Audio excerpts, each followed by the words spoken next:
Bismillahirrahmanirrahim. Assalamualaikum warahmatullahi wabarakatuh. Alhamdulillahirabbil alamin wa bihi nasta'inu ala umuri waddin wassalatu wassalamu ala asrofil anbiya'i wal mursalin sayyidina wa maulana Muhammadin wa ala alihi washabihi ajmain.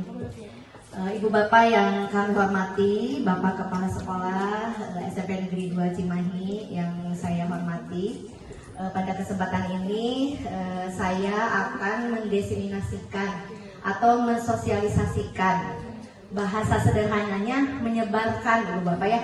Jadi menyebarkan pemahaman dan pengalaman penerapan budaya positif saya di kelas atau ilmu saya tentang budaya positif di CGP gitu. Apakah itu budaya positif?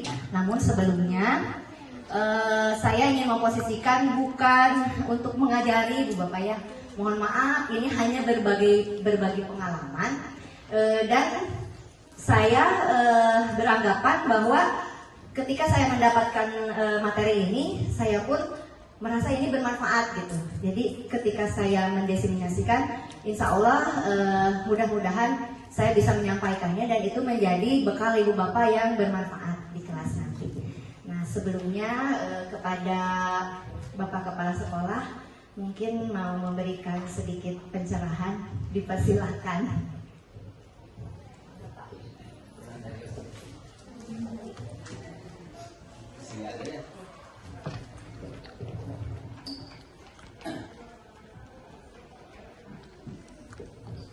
Bismillahirrahmanirrahim. Assalamualaikum warahmatullahi wabarakatuh. Terima kasih Bu Yulinda sebagai calon guru penggerak angkatan 10 yang pada siang hari ini mau berbagi kepada kita semua tentang salah satu materi yang disampaikan dalam diklat calon guru penggerak, ya, diantaranya adalah tentang budaya positif. Nah, Ibu dan Bapak sekalian, ini tentunya akan sangat bermanfaat bagi kita semua. Walaupun mungkin pada saat generasi sebelumnya, guru-guru penggerak sebelumnya di sekolah kita ada Pak Denny waktu itu ya, kemudian Ibu Rini, ya materi ini pernah juga ya didefinisikan mungkin ya. Nggak tahu kalau misalnya sekarang di dalam rangkaian diklat CGP angkatan 10 ada materi tambahan. Tapi yang saya ingat itu ada ya budaya positif itu. Nah, tetapi sekalipun begitu kan ilmu ini terus update ya, terus ada yang baru gitu ya. Dan mudah-mudahan ini akan menunjang kepada kegiatan sehari-hari pada saat kita menyampaikan kegiatan pembelajaran, sehingga kualitas pembelajaran di sekolah kita dari waktu ke waktu semakin meningkat, semakin baik ya. Jadi Ibu dan Bapak, mari kita simak, mari kita ikuti apa yang akan di-sharingkan oleh beliau, oleh Ibu Yulinda kepada kita semua. Ini merupakan salah satu wujud bentuk dukungan kepada teman kita ini, sehingga dalam rangkaian kegiatan diklat CGP ini, apa-apa yang dibutuhkan oleh beliau ya sebagai calon guru penggerak mendapatkan dukungan dari kita semuanya ya.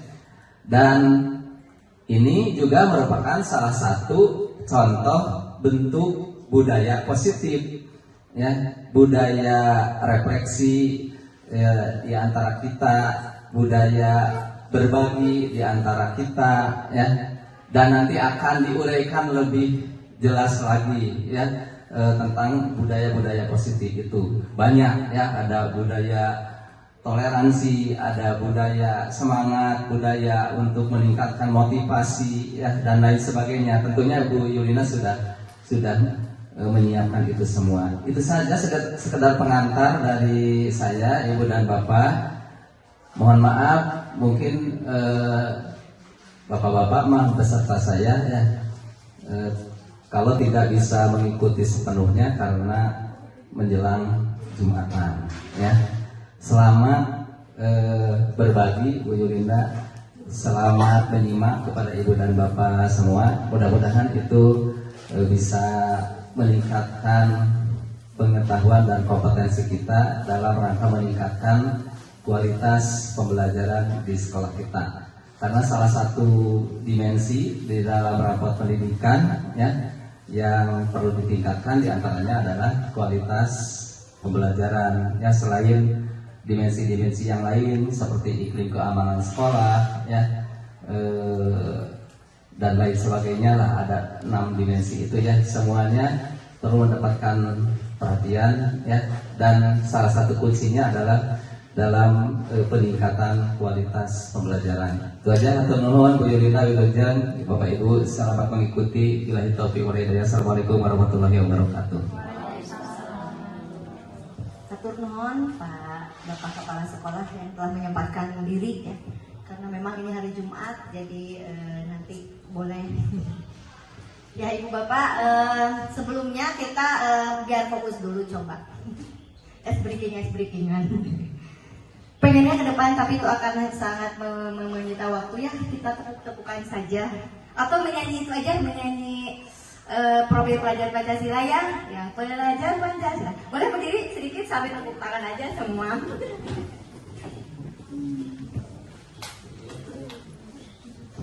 Ya, yuk. Yang Bu Rita kayaknya hafal ya. Boleh, Bebek? Ayo Bu Rita. Nanti saya mau ngasih silakan. Ya. 1, 2, 3.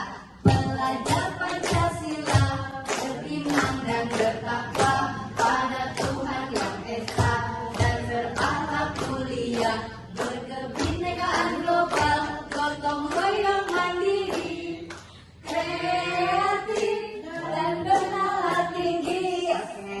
Bernalar tinggi, bernalar kritis, salah. Oke, tepuk tangan Ibu Bapak, terima kasih. Biar seger aja ya, karena ini sudah siang. Selanjutnya Pak. Baik Ibu, pada hari ini saya punya 7 topik yang akan saya sampaikan tentang budaya positif. Yang pertama adalah perubahan paradigma belajar, kemudian disiplin positif dan nilai-nilai kebajikan universal. Yang ketiga, teori motivasi, hukuman dan penghargaan. Kemudian yang keempat, keyakinan kelas. Yang kelima, kebutuhan dasar manusia. Yang keenam, 5 posisi kontrol. Dan yang ketujuh adalah segitiga restitusi. Nah, coba di sini Ibu Bapak ada yang pernah mendengar istilah-istilah ini? Pasti pernah, enggak? Pernah ya? Luar biasa, hebat. Ya, kalau kemarin saya ketika ikut, oh ini baru nih restitusi itu apa ya, gitu ya. Berarti di sini calon guru penggerak semua Pak, insya Allah nyusul ya. Baik, selanjutnya Pak. Nah, sekarang kita menginjak kepada paradigma baru. Katanya ya, tujuan dari budaya positif disebarluaskan itu atau penting dipahami oleh kita itu ada paradigma baru. Jadi pandangan baru dari pemikiran-pemikiran kita sebelumnya, gitu ya. Jadi katanya ilusi, ini ilusi kontrol namanya ya. Ilusi bila guru mengontrol murid. Nah, itu kata mengontrol itu ya, berarti ilusi. Selanjutnya, ilusi bahwa kritik dan membuat orang merasa bersalah dapat menguatkan karakter. Jadi artinya, kalau ilusi itu artinya apa ya? Sugesti gitu ya, jadi cuma sugesti aja. Kalau bohong mah terlalu kasar ya. Tapi ilusi itu sugesti kita bahwa kita membuat orang merasa bersalah, itu kan membuat karakter, menguatkan karakter, berarti ada salahnya gitu ya. Kemudian yang ketiga, ilusi bahwa semua penguatan positif, ilusi bahwa semua penguatan itu akan positif, efektif, dan bermanfaat. Nah, penguatannya seperti apa gitu ya? Ini sugesti juga. Kemudian yang keempat, ilusi bahwa orang dewasa memiliki hak untuk memaksa. Kadang kan kita suka maksa anak ya, kalimat-kalimatnya itu memaksa gitu, memberi tekanan. Ceritanya tujuannya untuk biar nurut gitu ya, atau biar jadi baik. Nah, ternyata itu ilusi. Jadi ada baiknya dan ada kurangnya. Baik, selanjutnya Pak. Nah, ada nilai-nilai kebajikan universal yang pendidik atau tugas yang menjadi patokan untuk kita sebagai pendidik. Ya, apa itu nilai-nilai kebajikan? Nilai kebajikan adalah sifat positif manusia yang merupakan tujuan mulia yang ingin dicapai oleh setiap individu. Jadi sebenarnya nilai-nilai atau sifat-sifat positif itu adalah nilai-nilai kebajikan. Nah, menurut William Glasser, jadi setiap perilaku atau perbuatan itu pasti memiliki tujuan, ya tidak? Ya, Bu Aba kalau melakukan sesuatu punya tujuan pasti ya. Nah, saya ini pegang mic juga punya tujuan ya, berbicara di depan teman-teman gitu. Kemudian Bu Rita minum juga karena haus gitu ya. Terus Bu Risa duduk di depan juga punya tujuan. Nah, kemudian, itu dikerucutkan untuk apa? Untuk pendidik sekarang viralnya itu nilai-nilai kebajikan itu yang ingin dicapai oleh setiap anak Indonesia itu dikenal dengan istilah profil pelajar Pancasila ya, yang tadi kita nyanyikan tadi. Jadi itu teh nilai-nilai kebajikan yang ingin kita capai, yang sudah bukan dikristalkan, tapi sudah diuniversalkan gitu. Menjadi nilai-nilai yang mudah-mudahan kita akan fokus dalam setiap pembelajaran mengejar nilai-nilai itu. Ya. Apa saja? Yang tadi saya beriman, bertakwa kepada Tuhan Yang Maha Esa, berakhlak mulia, mandiri, bernalar kritis, berkebinekaan global, gotong royong dengan nilai kebajikan.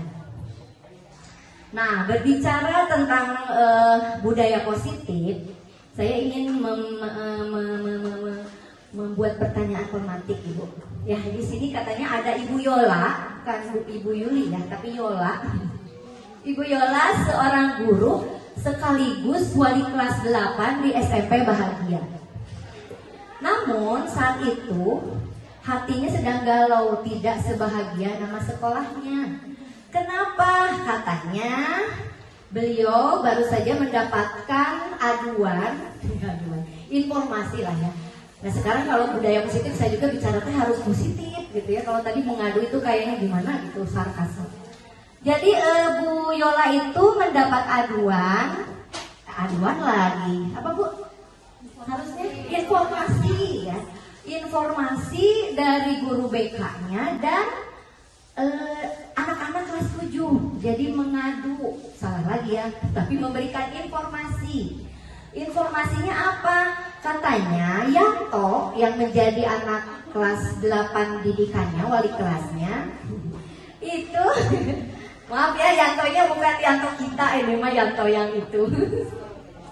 Biar mudah Bu Yola, Yanto, Yuli. Yanto itu suka malak. Malaknya tuh bisa dalam bentuk makanan, uang gitu ya. Muntit-muntit ke anak kelas 7. Nah, dia beraninya hanya kepada anak kelas 7 gitu ya. Pokoknya anak kelas 7 itu sudah merasa ketakutan dan khawatir gitu. Sudah nyincek gitu ya, istilahnya menghindarnya terus aja ngikutin. Nah, menurut ibu bapak, kira-kira Yanto itu sedang melakukan hal itu kenapa ya? Bu Ida? Kira-kira kalau Bu Ida jadi Yanto jangan ya. Apa alasannya Bu Ida? Malah ngikutin teman-temannya, mintain makanan, uang gitu ya. Bisa jadi mungkin itu karena dia sebetulnya mendapatkan ancaman juga Bu dari temannya biar dia ikut. Oke, berarti itu hubungannya dengan komunitas ya. Benar, itu sangat up to date. Jadi inti masalah dari anak-anak sekarang, ada komunitas, bisa jadi itu tekanan. Oke, kayaknya pernah menemukan ya hal seperti itu dan sedang menemukan. Yang lain kira-kira apa? Cari perhatian, betul Bu Irma ya, bisa jadi cari perhatian, dia pengen dilihat orang gitu ya, biar terkenal. Katanya kalau pengen terkenal harus nakal. Nah itu loh ya, pendapat dari anak-anak kita yang rada-rada harus dibikin positif. Yang lain? Merasa paling jago, Bu. Ya, berarti power ya, dia tuh pengen kelihatan jago gitu ya Pak Hendy ya, betul. Bu Nur? Iya, karena memang pengen jajan atau nggak punya uang, lapar gitu ya, bisa jadi itu karena lapar gitu. Kemudian ada lagi yang lain? Kondisi di rumah, betul, latar belakang. Jadi harus kita lihat ya, si Yanto itu kondisinya seperti apa, apakah keluarga yang broken home, bermasalah, atau baik-baik saja, saking baik-baiknya dia cari perhatian di luar gitu ya. Oke, baik Ibu. Selanjutnya, nah ini berhubungan dengan 5 kebutuhan dasar manusia. Jadi ketika seorang manusia atau anak kita lah ya, kita kan sedang membicarakan tentang anak kita. Ketika mereka tidak bisa tadi karena pengen jajan atau lapar, berarti dia ada kebutuhan yang tidak terpenuhi. Jadi kalau salah satu kebutuhan dari 5 kebutuhan itu tidak terpenuhi, akhirnya mereka akan melakukan indisipliner. Gitu ya, salah satunya seperti tadi. Bertahan hidup, ingin lapar, itu pengen bisa hidup gitu ya, survival. Yang kedua, love and belonging, jadi pengen dicintai ya Ibu. Jadi kalau tidak ada cinta itu hampa ya, benar Bu. Jadi hampa hidup kita. Jadi bisa jadi Yanto melakukan itu karena tadi teh butuh perhatian ya, Bu Irma ya. Gitu. Terus yang ketiga ada freedom atau kebebasan. Tadi teh kata siapa tadi teh yang berhubungan dengan kebebasan ya. Jadi dia tuh ingin merasa ini adalah kebebasan aku. Aku tuh harus bebas mau melakukan apapun boleh gitu. Bisa jadi di rumahnya tidak bebas, saking dilindungi oleh kedua orang tuanya sehingga mencari kebebasannya dengan hal-hal yang tidak baik gitu ya. Terus yang ketiga ada kebutuhan manusia tentang tadi power yang kata Pak Hendy, dan tadi tuh pengen apa Pak Hendy? Pengen jago, pengen kelihatan jago, jadi pengen kelihatan aktual, pengen diakui, terus pengen kelihatan mandiri sehingga dia cari-cari perhatian dengan hal-hal yang begitu. Dan kesenangan bisa jadi Pak ya, betul, bisa jadi Yanto melakukan itu karena dia jahil gitu, itu tuh buat dia mah kesenangan gitu. Ya tadi bisa jadi kesenangannya kenapa? Karena aku dilihat orang. Kesenangannya kenapa gitu, banyak ini ya. Nah itu tentang 5 kebutuhan dasar hubungannya dengan budaya positif. Nah selanjutnya kita mau masuk nih ke disiplin positif. Makna disiplin itu adalah belajar kontrol diri. Jadi disiplin itu untuk menjadi sarana belajar menggali kontrol diri dengan menggali potensi kita agar tercapai tadi tujuan mulia tadi, gitu ya. Nah sebagai pendidik tujuan kita adalah apa Ibu? Menciptakan anak-anak yang memiliki disiplin tinggi, gitu ya, memiliki disiplin diri. Sehingga mereka bisa berperilaku dengan mengacu pada nilai-nilai kebajikan universal tadi dan memiliki motivasi intrinsik bukan ekstrinsik. Nah ini ada yang menarik lagi. Motivasi itu ada ekstrinsik, ada intrinsik ya.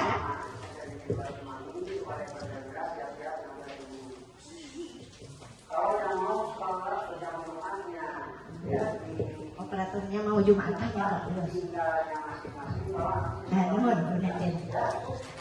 Nah selanjutnya ada yang disebut dengan motivasi perilaku manusia. Tadi ketika seseorang melakukan sesuatu untuk menuju ke kebaikan universal, mereka pasti punya motivasi untuk melakukan itu. Ya tadi kita setuju dengan itu. Nah motivasi itu ada 3 motivasi biasanya kita melakukan sesuatu hal itu. Yang pertama alasannya karena menghindari ketidaknyamanan dan hukuman. Nah ini yang disebut dengan motivasi ekstrinsik. Saya sendiri pernah melakukan itu ya, Bu Chandra pernah melakukan itu. Jadi melakukan sesuatu karena aduh takut dihukum. simak ya. Jadi absen itu kadang niat kita belum intrinsik ya Pak ya. Jadi kita teh masih ekstrisik. Aduh kalau kesiangan saya akan kena hukuman ya itu dan lain sebagainya. Terus yang kedua, kita melakukan sesuatu itu karena mendapatkan imbalan atau penjagaan dari orang lain. Ya terkadang kita teh saya membantu Bu Nenden karena biar Bu Nenden juga nanti bantu aku. Nah itu teh sebetulnya teh masuk kepada motivasi yang sifatnya ekstrinsik dari luar gitu ya. Sedangkan tadi bukan ekstrinsik. Sebetulnya dalam agama itu jelas ya Pak ya, bahwa apa-apa teh harus lillah gitu ya, pengingat ya maksudnya lillah itu. Jadi selalu terbesit. Tapi ketika saya sudah belajar ini, jadi fokus, gak boleh gini. Oh iya ya, niatnya karena ini. Oh iya ya, bahasanya harus begini, gitu ya. Itu pengingat atau manfaat dari saya mengikuti 1 bulan di CGP Pak. 2 bulan mau 3 bulan ya, tidak terasa. Dan yang ketiga, Bu, tidak kalah penting motivasi kita itu melakukan sesuatu karena menghargai nilai-nilai kebajikan diri sendiri. Jadi kita itu betul-betul untuk kebajikan diri gitu. Dan itu yang disebut dengan motivasi intrinsik. Nah itu yang harusnya benar ya. Oke, selanjutnya, nah bicara tentang motivasi, nah untuk membuat disiplin itu terlaksana dengan baik ya. Ada nih kita itu biasanya menyiapkan 2 poin ini nih ya. Jadi ada 2 alat ketika kita menerapkan disiplin kepada anak. Yang pertama adalah bentuknya hukuman. Hukuman bagi siapa? Bagi yang keluar dari disiplin tersebut gitu ya. Nah, yang lainnya untuk orang yang betul-betul melakukan disiplin dengan baik adalah penghargaan. Nah, itu 2 alat kita nih biar anak kita terkontrol. Jadi ini alat kontrol kita ceritanya ya. Nah, kita lihat ternyata hukuman itu ciri-cirinya apa? Itu akan bisa menyakiti anak. Gitu ya. Ketika anak dihukum, kayak ke depan atau dipermalukan di depan orang gitu ya. Terus ada tidak nyaman karena dilihat oleh orang gitu ya. Mungkin tadinya tujuan kita biar yang lain juga sekalian memberitahunya suka pembenaran aja ya, kita teh pembenaran. Nah padahal itu teh tidak nyaman dan itu menyakiti anak murid kita. Terus ada murid itu akan takut. Terus ada sifat memaksa. Memaksa biasanya kalau kita mau hukum ya. Kalau gini berarti kamu gini, makanya gini gitu. Nah, ketika makanya itu adalah paksaan. Kemudian murid menyembunyikan kesalahan. Jadi kalau dihukum, murid itu akan tidak mau terbuka dengan kita, akan menyembunyikan kesalahan-kesalahan mereka. Dan yang terakhir, murid menjadi rendah diri karena ya hukuman itu kan kalimatnya pasti bisa membuat anak merasa rendah diri gitu ya. Nah yang selanjutnya itu bentuknya penghargaan ya Pak ini. Yang pinter saya pernah kemarin, sebetulnya tidak pernah saya seperti itu ya. Tapi kemarin saya nyoba nih ketika P5 saya bawa makanan. Jadi ceritanya ini bener kan nih, dengan penghargaan itu seharusnya mereka kan tambah fokus. Tujuan baik kita nih, dibulatkan dulu, tujuan kita adalah memotivasi yang lain untuk mau seperti yang diberi penghargaan. Nah ya, tapi ternyata Pak Dadi ingat tidak ya, ketika kita memberikan hadiah-hadiah bukannya nurut malah tambah kacau balau dan ngelunjak gitu ya. Kalau menurut kata kasarnya itu melunjak itu nggak boleh nih di budaya positif. Nanti saya juga harus belajar mencari kata-kata bijak. Nah penghargaan itu konon tidak efektif. Ya itu tadi tidak efektif itu karena apa? Merusak hubungan dan iri kepada orang lain. Kita kadang tidak menyadari ya. Terusnya pembenaran. Biarin iri itu anak, biar mereka juga begitu.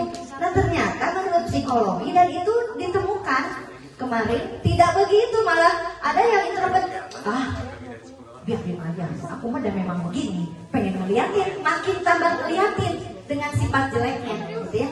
Kemudian mematikan kreativitas. Biasanya kalau orang sudah diberi penghargaan, ada kalanya lupa, dia jadi tidak kreatif, malah udah dapet, udahlah yang penting udah ada poin ini, ya udah nggak usah bikin lagi gitu ya.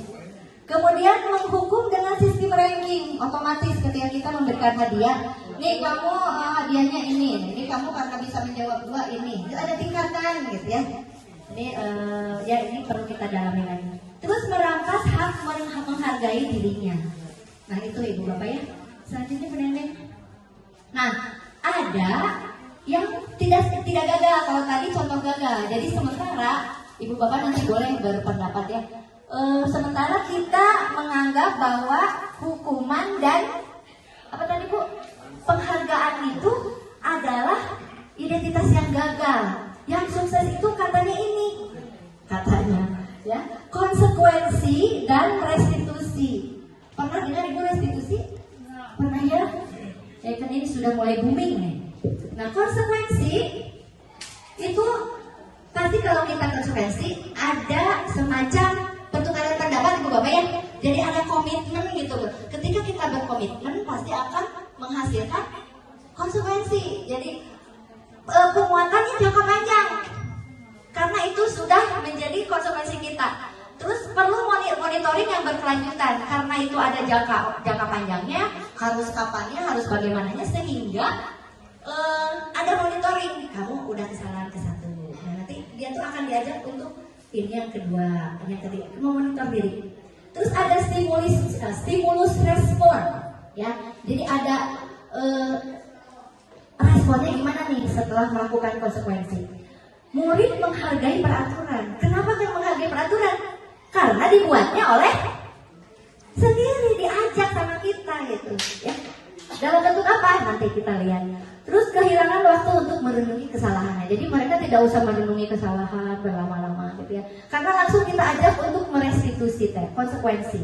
Sudah diajak sebelumnya untuk merenungi kesalahan. Kenapa kamu kalau begini konsekuensinya begini, berarti harus begini. Itu tuh hasil dari perenungan di awal, ya. Jadi dia akan sadar betul dengan kesalahannya.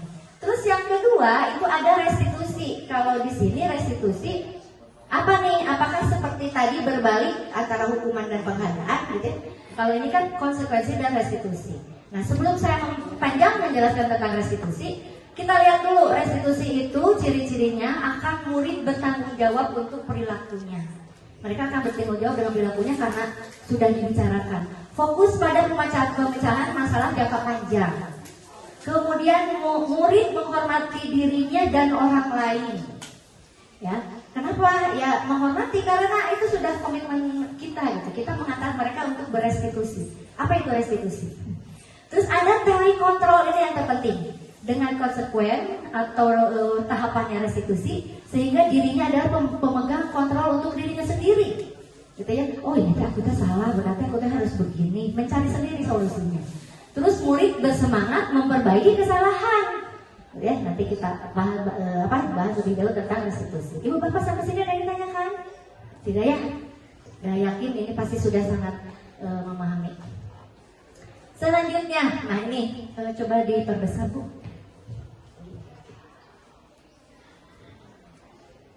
Kita sekarang menuju kepada keyakinan kelas. Sementara kita di kelas baru bikin kesepakatan ya. Nah sekarang up to date lagi, tadi ada pembaruan lagi dari sana. Kenapa bukan kesepakatan? Ternyata kesepakatan itu ada nilai-nilai yang kurang, tapi harus keyakinan. Ya, coba apa bedanya? Coba ibu bapak dari yang poster hijau dengan poster putih, mana yang merupakan keyakinan? Judulnya masih sama-sama kesepakatan ya.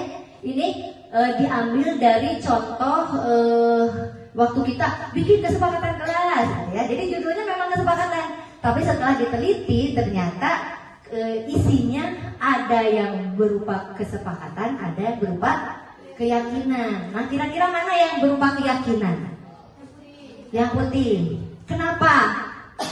Karena kalau yang kesepakatan yang warna hijau itu lebih ke aturan, kalau yang putih itu lebih positif, ilusi positif untuk menjadi murid yang semangat belajar gitu. Terus harus saling menyayangi dan tidak membuli mungkin gitu.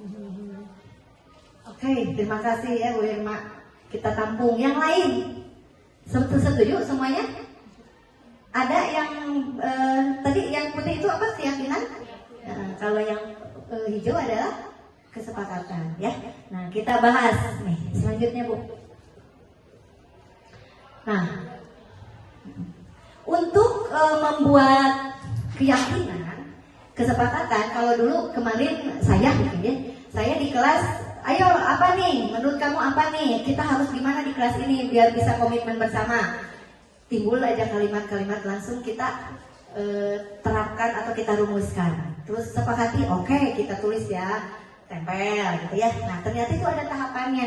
Ini proses yang paling penting. Sehingga tadi yang disebut dengan si anak di restitusi itu menjadi kontrol diri, tidak menyia-nyiakan waktunya untuk merenungi kesalahannya gitu ya, mencari memiliki solusi bagi dirinya karena melewati tahap ini gitu ya. Nah, misalnya keyakinan kelas kita itu tentang hormat. Nah, ada tabel T dan tabel Y. Nah, dua-duanya ini penting, Bu, ya. Tabel T tentang hormat, kita lihat dulu. Hormat itu kalimat keyakinannya, kami meyakini bahwa sangat penting untuk menghormati semua orang dan barang milik orang lain. Ini kan timbul dari anak ya. Nah, terus setelah itu yang saya bayangkan, nanti ketika saya di tahun pelajaran akan membuat keyakinan kelas, ini akan kita bagi dalam kelompok. Kita harus mendalaminya dengan tabel T dan tabel Y. Di tabel Y itu hormat ya, yang itu yang tengah. Lengkung pertama terdengar. Jadi hormat dalam terdengar itu bagaimana? Gitu. Terdengarnya gimana ketika kita tahu bahwa itu sedang hormat? Misalnya apa? Ketika anak hormat, yang kita dengar apa? Yang kita dengar. Jadi anaknya nyeletuk yang apa? Contoh realnya. Ya itu mah kan bentuk perilakunya ya. Nah itu di perilaku. Nah kata assalamualaikum itu sudah hormat. Apa lagi? Selamat pagi Bu. Ya. Terima kasih. Nah, dan lain sebagainya. Atau Ibu boleh saya bawakan? Itu kan hormat juga ya. Sisi baik hormat anak kepada gurunya gitu. Nah yang terlihat apa ketika saya Ibu boleh saya bawakan? Yang kita lihat apa? Ya boleh tersenyum, tapi itu sebetulnya di perilaku. Jadi ekspresi itu perilaku. Apa yang terlihat? Tersenyum, ramah, gitu ya. Terus yang terlihatnya apa? Itu perilakunya seperti itu. Yang terlihatnya apa? Dia akan membawakan barang tersebut atau mendekat atau membungkuk, gitu ya. Nah, ya, itu contoh. Nah di tabel Y, Bu, geser ke kanan. Di tabel Y, T, salah itu tadi Y ya, Yola. Di tabel T ada kelompok lain yang mengkritisi ketika hormat itu tampaknya seperti apa dan tidak tampaknya seperti apa. Jadi kalau tadi tampaknya menawarkan membawakan barang, berarti tidak tampaknya seperti apa?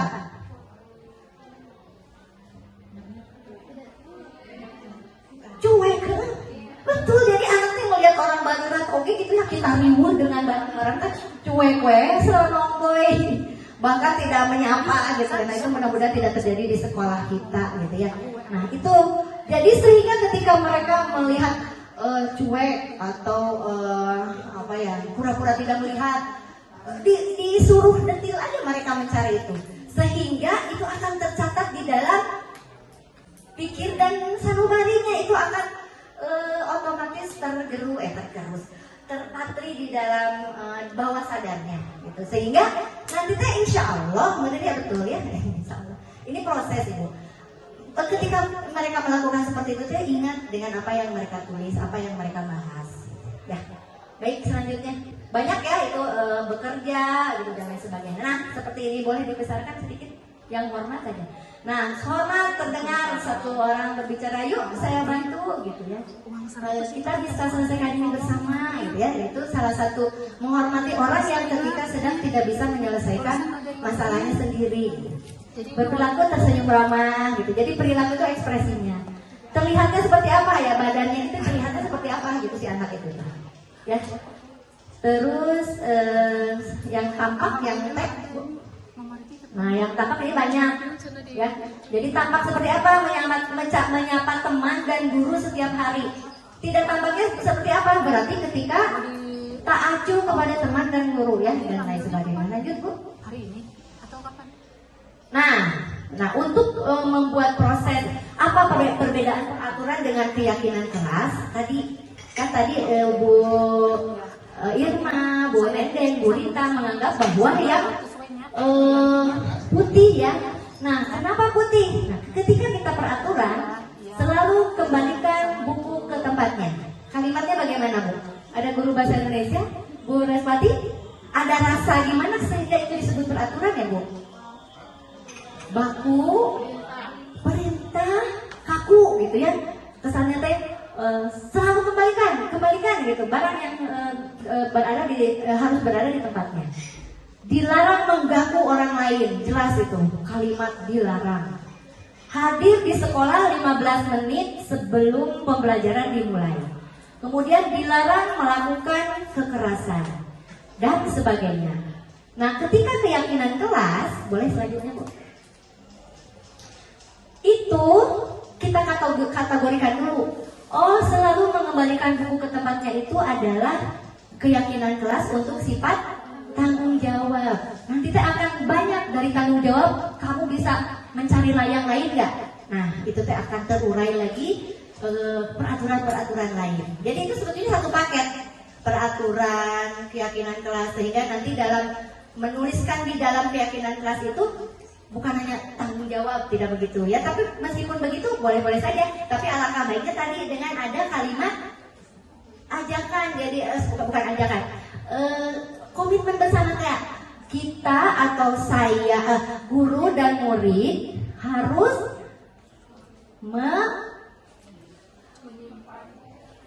itu dari tanggung jawab. Nanti dari tanggung jawab akan terurai gitu. Indikatornya itu ada di dalam peraturan.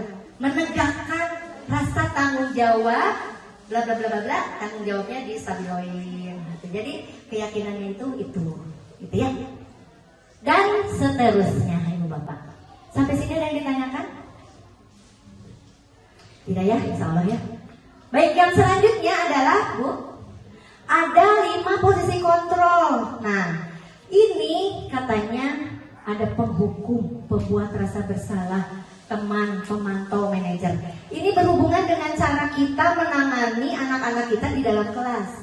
Ya, kadang kita tuh bisa jadi penghukum, pembuat rasa bersalah, ada yang menganggap biar jadi seperti teman, terus pemantau dan manajer, gitu ya. Azannya kita break dulu, Bu Sasa, di pause aja. Tunggu azan sebentar. Baik Ibu, ada 5 posisi kontrol. Saya ulangi ya, alhamdulillah azan sudah. Kita ini lanjutkan dulu, insya Allah sedikit lagi. Nah, selanjutnya untuk lebih memahami kelima kontrol ini, kita lihat dulu video Bu Nendeng. Selanjutnya klik aja. Ibu Bapak, ini kita ada beberapa drama di sini ya. Anak yang terdengar.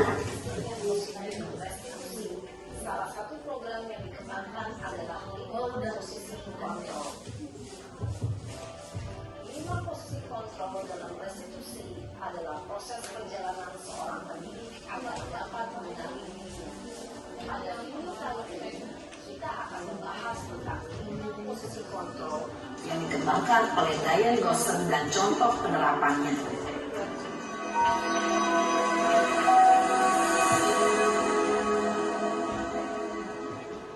Lima posisi kontrol itu adalah 1.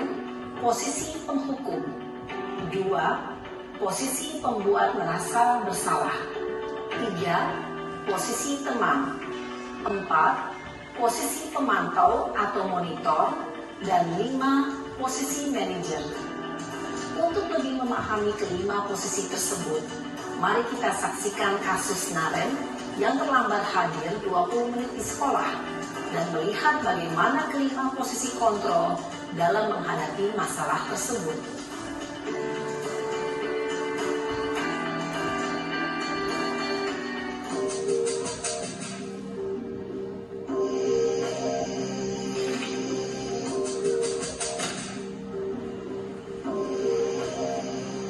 Naren, sini kamu. Selamat pagi, Bu. Selalu terlambat. Kamu deh, pasti terlambat. Maaf, Bu. Saya Apa? Apa coba? Alasan kamu apa lagi? eh, Kapan sih kamu tidak terlambat? Malas sekali ya kamu jadi anak. saya Dasar pemalas. Gak kapok-kapok sih kamu. Sudah berapa kali terlambat? Sana, kamu keliling lapangan basket 2 kali. kenapa saya harus keliling lapangan basket, Bu? Kenapa? Kamu orang ibu. Berani-beraninya jawab. Sudah terlambat, masih berani jawab pula. Sekarang, keliling lapangan basket 5 kali sekalian. Biar kapok. Cepat. Pergi sana ke lapangan basket. Posisi Nah Ibu, tadi ciri-cirinya ada ya, penghukum semua itu yang disebut dengan penghukum. Jadi ada apa saja Bu? 1, gimana? Kamu tidak kapok, gitu ya. Pemalas, gitu ya. Jadi mendeklar kepada anak itu kan menyakitkan. Terus apa lagi? Selalu terlambat. Hukumannya apa tadi? Lari ke ya si anak sebetulnya udah kritis. Ibu kenapa, apa hubungannya saya kesiangan dengan itu? Terus ada kata yang tadi memaksa. Kamu mau lawan ibu? Jadi si anak dipaksa untuk melakukan itu, gitu ya. Sebetulnya itu zaman jadul ya. Zaman kita bangga juga sudah tidak begitu mungkin ya. Tapi ya mendekati itu. Dan sekarang sebetulnya saya lihat sih sudah tidak begitulah guru-guru di kita apalagi. Jadi kalimatnya tidak begitu kecuali lagi emosi. Ya, gitu ya. Selanjutnya Bu, kita ini aja.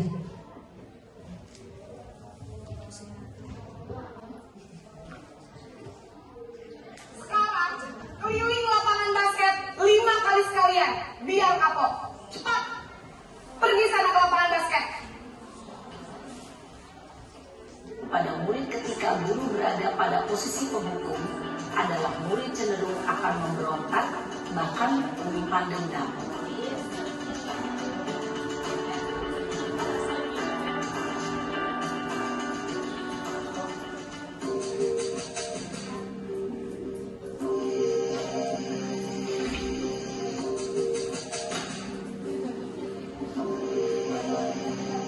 Naren,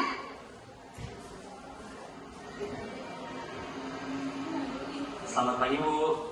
Naren, kamu kenapa terlambat lagi, nak? Ya Tuhan, Naren, kamu senang ya bikin ibu susah ya?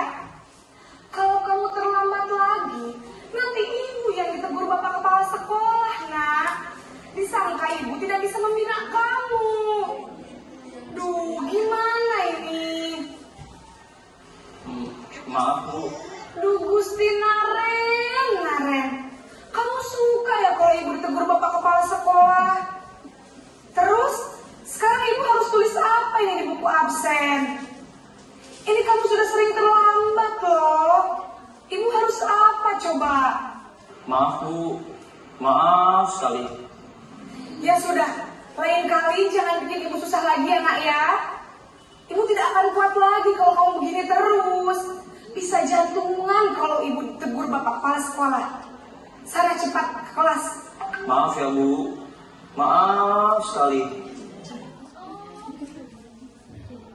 Baik, Ibu itu pembuat merasa bersalah ya, lebih halus gitu. Sebetulnya kan pada kenyataannya biasanya kita sebetulnya tujuannya mah bukan untuk dia merasa bersalah atas ininya, tapi biar dia bisa nurut gitu ya. Karena kan tidak mungkin ya kita bukan tidak mungkin, belum pada tahap harus dimarahin oleh kepala sekolah gitu. Tapi kita beralibi mencari gimana caranya biar anak itu merasa bersalah dan mematuhi gitu ya. Padahal sebetulnya itu malah jadi tambah apa? Nah, nanti kita lihat apa nih kalau kita dengan cara seperti ini. Posisi pembuat rasa bersalah berbicara dengan nada tenang, cenderung lembut. Namun kata-kata yang diutarakan membuat murid merasa menjadi orang yang gagal, memandang buruk dirinya sendiri, merasa tidak berharga, dan tidak sanggup membahagiakan orang lain. Ketika guru mengambil posisi pembuat rasa bersalah, murid akan menganggap dirinya yang bersalah dan ia akan menyimpan emosi negatif tersebut di dalam dirinya.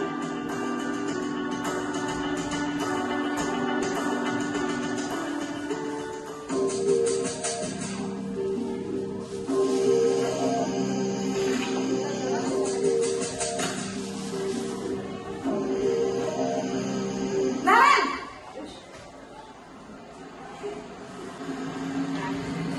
Selamat pagi Bu. wah, sudah jam berapa ini, Nak? Terlambat lagi ya, sayang. Iya Bu, habis ibu saya lupa membangunkan saya Bu. Kamu malah menyalahkan ibu kamu. Kamu bukannya anak yang larinya paling kencang. Kok terlambat sih? Iya Bu, saya memang terlambat bangun tadi.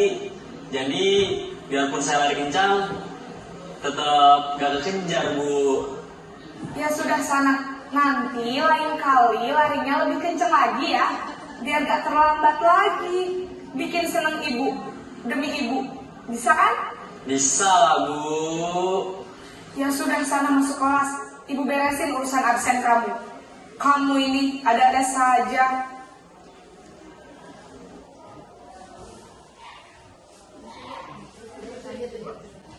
Dalam posisi teman, guru berbicara dengan nada suara ramah, akrab, cenderung bersenda gurau untuk menjaga suasana tetap santai. Murid akan merasa senang, aman, dan akrab dengan guru. Identitas yang tercipta adalah identitas sukses atau berhasil. Namun, perlu diingat, karena ini masih dorongan eksternal, maka ada faktor ketergantungan dari murid kepada orang tertentu. Di sini guru absennya, sehingga di lain waktu murid bisa berperilaku baik, namun hanya kepada orang-orang tertentu saja.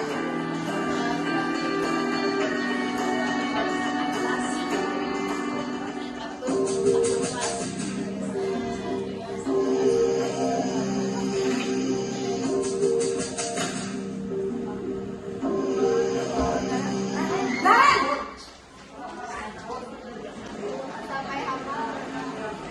Selamat pagi Bu.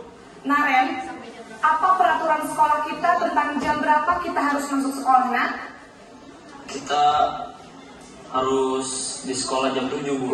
Iya betul, sekarang sudah jam 7.20. Naren sudah tahu konsekuensinya jika terlambat hadir. Paham Bu. Saya harus tinggal kelas pas jam istirahat selama 20 menit.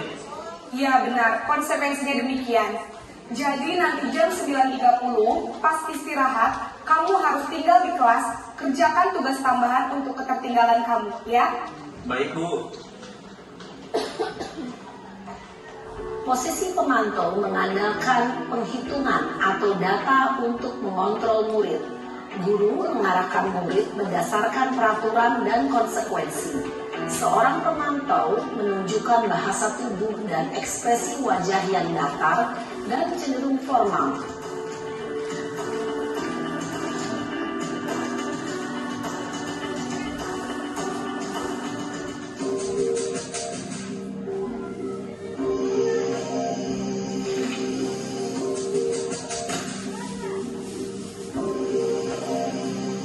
Naren!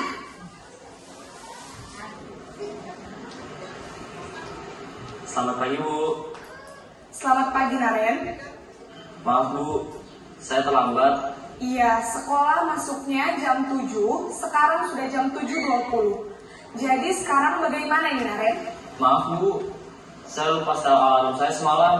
Baiklah, menurut kamu, keyakinan sekolah yang mana yang perlu kamu tingkatkan? Menghargai diri sendiri dan orang lain mungkin ya Bu. Setuju. Jadi, apakah Naren meyakini prinsip saling menghormati tersebut? Iya Bu, saya meyakininya. Apakah Naren bersedia memperbaiki masalah keterlambatan ini? Bersedia Bu. Bagaimana kamu akan perbaiki masalah keterlambatan ini? Saya akan coba untuk tidak lupa menyetel alarm saya, Bu. Baik, kalau kalian lupa menyetel alarm di rumah, ada orang-orang yang kira-kira bisa bantu mengingatkan tidak? Ada, Bu. Kakak saya, Kak Emma. Ada lagi selain Kak Emma? Selain Kak Emma, ada ibu saya. Baik, jadi yang mengingatkan Naren adalah Kak Emma dan ibu kamu ya? Kira-kira akan mulai setel alarm kapan nih Naren?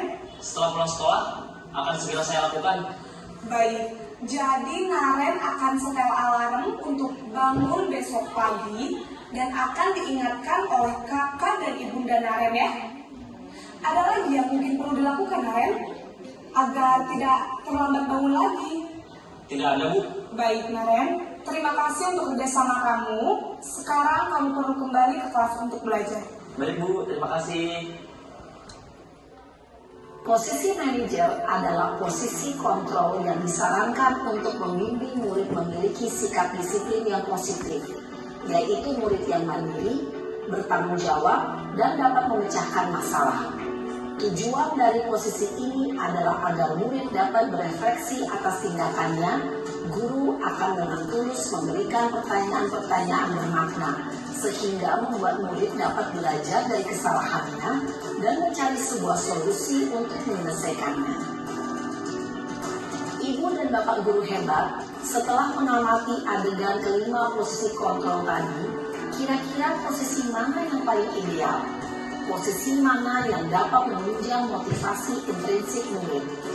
Ya, tentu posisi manajer. Posisi ini.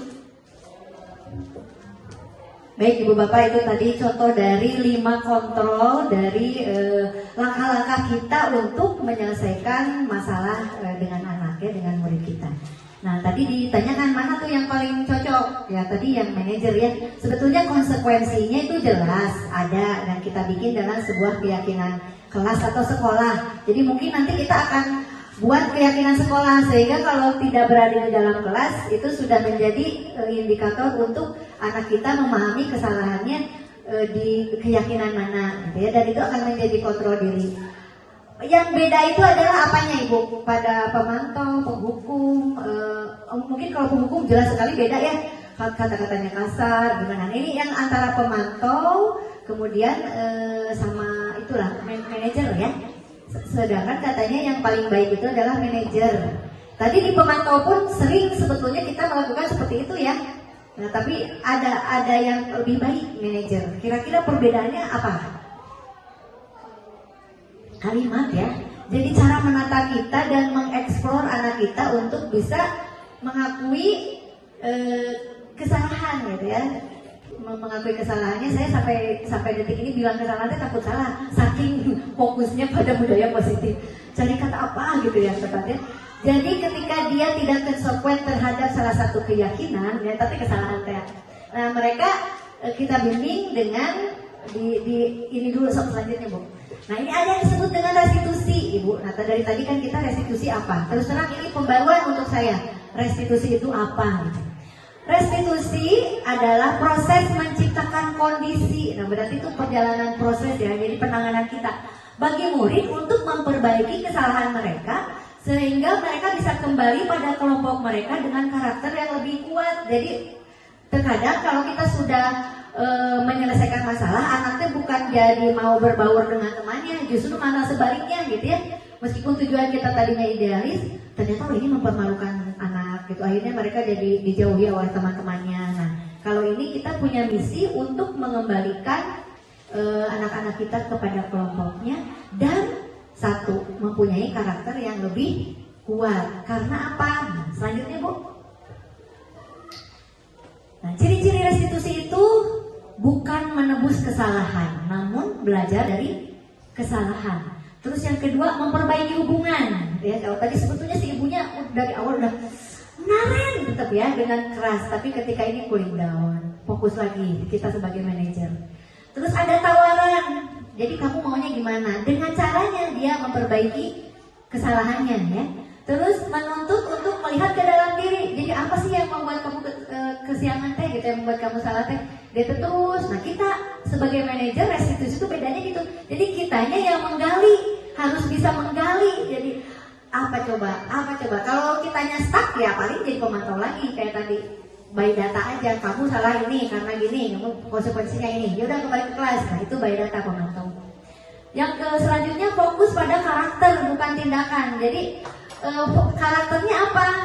Yang mereka keluar dari karakter apa gitu ya. Jadi bukan tindakannya. Kamu teh kesiangan bukan kesananya. Tapi apa yang membuat kamu kesiangan? Gitu ya. Yang selanjutnya menguatkan dan fokus pada solusi. Akhirnya diajak. Sok mau gimana atuh? Alarm lah tadi ya dan lain sebagainya. Sehingga mereka menemukan sendiri apa yang harus mereka kerjakan. Selanjutnya Bu Nende. Nah, ada segitiga restitusi. Ini istilah baru juga buat saya ya. Segitiga restitusi itu adalah tahapan ketika kita menjadi seorang manajer. Jadi sebetulnya kalau kita sudah merestitusi anak, itu kita berarti sudah menjadi seorang manajer. Dan tahapannya kalau saya perhatikan ya harus sesuai gitu, nggak bisa ancel-ancel. Misalnya teh bikin dulu menanyakan keyakinan dulu. Nah kalau menanyakan keyakinan, kamu ujung-ujung pas salah teh. Keyakinan apa kamu yang kamu ingkari gitu ya? Keluar dari keyakinan apa? Berarti kita sudah langsung ngejudge gitu. Nah harus ada proses yang awal, yaitu yang bawah, menstabilkan identitas. Terbaca ya.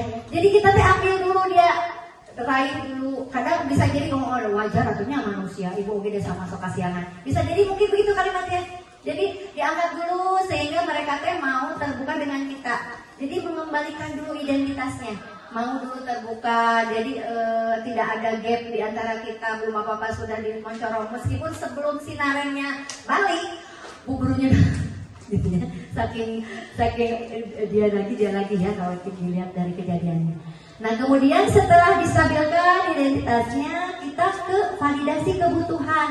Nah di sana ada terkecil lagi Bu Nende, ada kalimat-kalimat yang kamu tentu punya alasan kenapa melakukan itu. Divalidasi apa sih yang mereka yang menyebabkan mereka melakukan kesalahan. Terus adakah cara yang lebih efektif untuk mendapatkan apa yang kamu butuhkan? Nah yang dia butuhkan itu bangun pagi teh apa? Oh tadi alarm lah. Terus gimana caranya untuk biar alarmnya bunyi, mengeksplor, mengajak kakaknya lah, ibunya lah dan lain sebagainya. Dan itu harus ditemukan oleh siapa?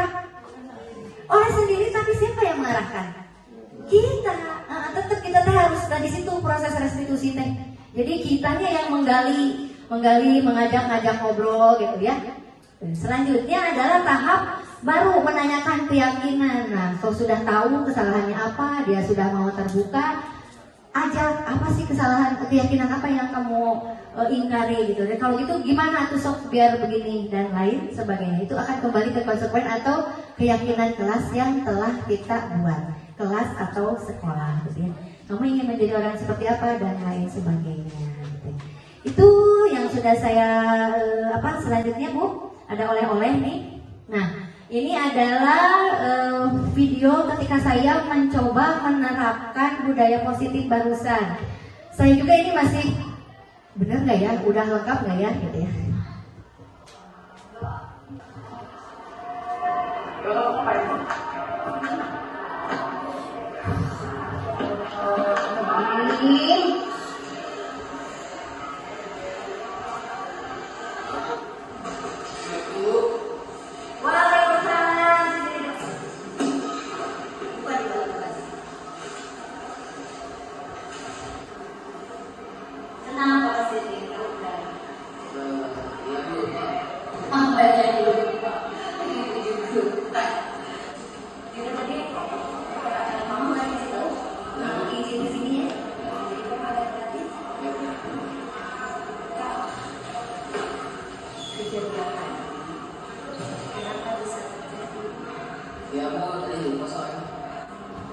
Ridho teh lupa apanya? Sebenarnya Bu, aku teh gak lupa Bu. Tadi teh main HP di kelas, soalnya kagok Bu. Tadi lagi main sama teman. Kagok menurut Ridho teh yang gimana? Kagok apanya? Ya Bu, soalnya tadi takut kalah. Saya juga lagi main sama teman yang kelas lain Bu. Kalau misalnya nanti kalah, poinnya bakal ngurangin Bu. Oh, kalau misalnya berdetek kalah gitu, poinnya gitu. Ya Bu. Baik, Ridho yang berhasil itu ada kesalahan. Dan setiap orang kita tidak lepas dari kesalahan. Ya, nah sekarang kita analisis nih kesalahan Ridho teh sejauh apa. Oke. Ridho, kata Ridho, kalau begitu mengganggu tidak? Iya Bu, mengganggu.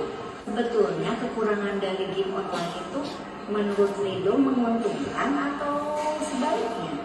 Iya, makanya Bu, aku kan jadi ketergantungan. Jadi dengan Ridho tahu ada ketergantungan dari game online, makanya itu kan dari dulu itu sering kan ibu bicara ya, jangan hindari itu game online, nah itu merusakmu. Itu justru alhamdulillah kamu menemukan sendiri ya jawabannya ya. Berarti kan kalau kamu main game online itu kamu ketergantungan.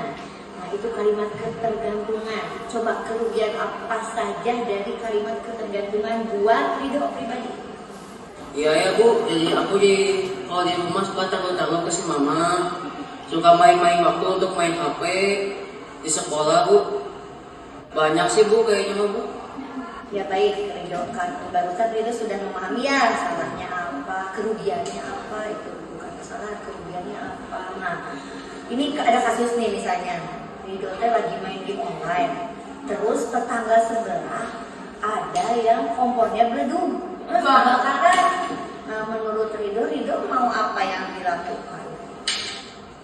Ya nolong tetangga tuh Bu. Kalau main HP kan bisa lanjut nanti. Kayak gimana kalau rumah Ridho ikut kebakaran Bu?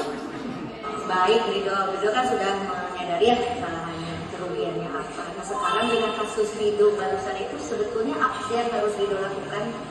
Iya ya Bu, Ridho jadi rugi 2 kali. Satu, HP-nya udah diambil. Kedua, juga bisa memahami penjelasan ibu di kelas.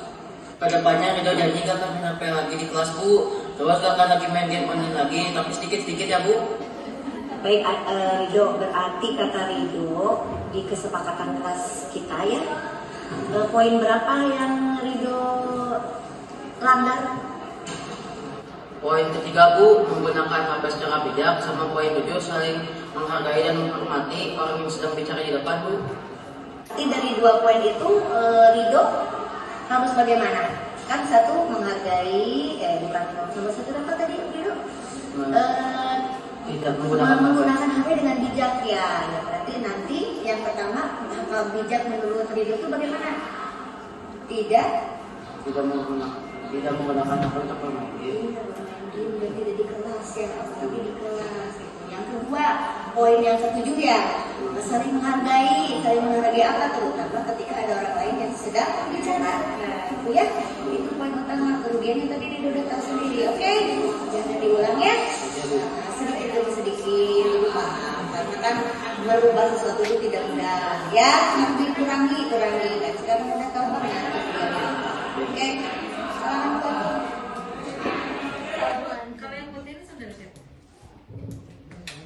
Baik Ibu, itu tadi ya saya mencoba mempraktekkan dan itu tidak mudah Bu. Anak menjawab gini, apa nih biar menjurus ke sana, biar terus gitu ya, digali. Insya Allah. Tapi insya Allah kalau kita sudah mencatatnya, insya Allah kita akan refleks melakukan itu. Selanjutnya Bu, ya itu selanjutnya. Alhamdulillah, terima kasih Ibu Bapak ya atas perhatiannya. Ini hanya berbagi saja, mudah-mudahan bermanfaat. Mohon maaf bila ada kesalahan. Ada yang ditanyakan sebelumnya? Tidak lah ya, yang ditanyakan tinggal kita bisa tidak menerapkan ini gitu ya. Insya Allah bisa berproses gitu ya. Wabillahi taufiq wal hidayah. Wassalamualaikum warahmatullahi wabarakatuh. Alhamdulillah.